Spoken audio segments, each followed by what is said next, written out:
नमस्कार। देश की तमाम फटाफट खबरों में आपका स्वागत है। खबरों के लिए आपसे निवेदन कि यदि आपने हमारे चैनल को सब्सक्राइब नहीं किया तो कृपया करके आपके अपने चैनल को सब्सक्राइब करना ना भूलें।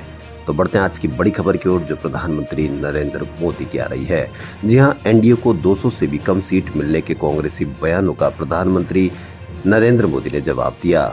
उन्होंने झारखंड के चतरा में राहुल गांधी पर बड़ा हमला करते हुए कहा कि मतदान के 3 चरणों ने कांग्रेस और इंडी गठबंधन को सबक सिखा दिया है।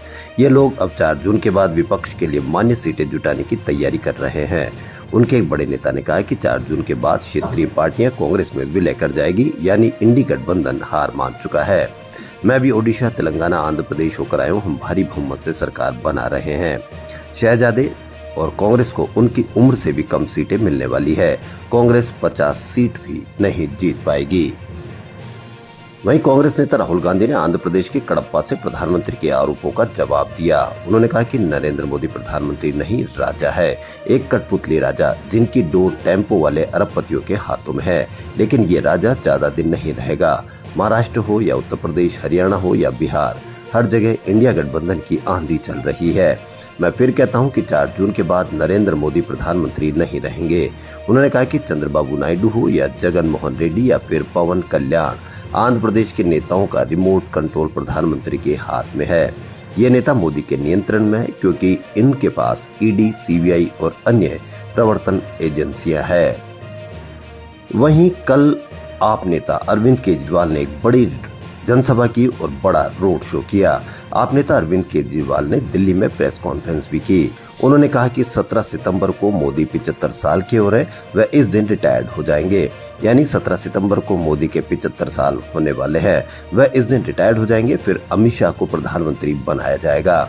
उन्होंने कहा कि योगी आदित्यनाथ का हाल वसुंधरा राजे, शिवराज और रमन सिंह जैसा होगा। जी हाँ, अरविंद केजरीवाल ने एक बड़ा आरोप लगाया कि 75 साल होने पर वह रिटायर्ड हो जाएंगे और फिर अमित शाह को प्रधानमंत्री बनाया जाएगा। उसके बाद योगी आदित्यनाथ का हाल वसुंधरा राजे, शिवराज और रमन सिंह जैसा होगा।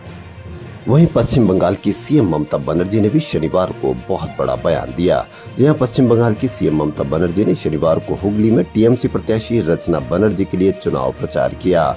इस दौरान उन्होंने राज्यपाल सीवी आनंद बोस पर लगे छेड़छाड़ के आरोपों को लेकर उनकी कड़ी आलोचना की। ममता ने कहा कि बोस का इस्तीफा न देना समझ से परे है। ममता बनर्जी ने आगे कहा कि जब तक बोस राज्यपाल रहेंगे वह राजभवन में कदम नहीं रखेगी, बुलाने पर भी नहीं जाएगी। एक और बयान दिया कि राज्यपाल के बगल में बैठना पाप होगा और बुलाने पर भी राज्यपाल भवन नहीं जाऊंगी।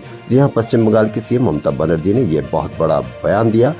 इससे बंगाल की राजनीति में क्या उथल पुथल होगी, इसका प्रभाव अब देखने को मिलेगा।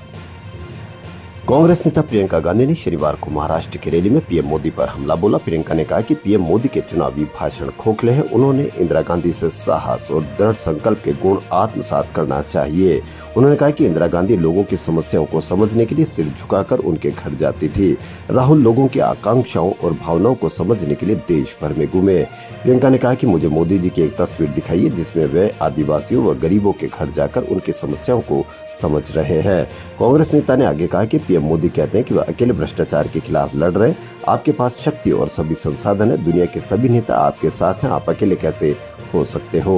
वहीं तेलंगाना की रैली में तेलंगाना में एक चुनावी रैली को संबोधित करते हुए प्रियंका ने कहा कि धर्म के नाम पर भाई बहनों को बांटना पाप है, धर्म के नाम पर भ्रम पैदा करना और लोगों को गुमराह करना पाप है। भाजपा के लोग यही कर रहे हैं। तो ये प्रियंका गांधी का बहुत बड़ा बयान प्रधानमंत्री नरेंद्र मोदी को लेकर। आगे उन्होंने कहा कि पीएम मोदी को इंदिरा गांधी से साहस और दृढ़ संकल्प सीखना चाहिए। खबरों फिलहाल इतना ही। यदि आपको हमारा चैनल पसंद आए तो लाइक, सब्सक्राइब और शेयर अवश्य करें। धन्यवाद।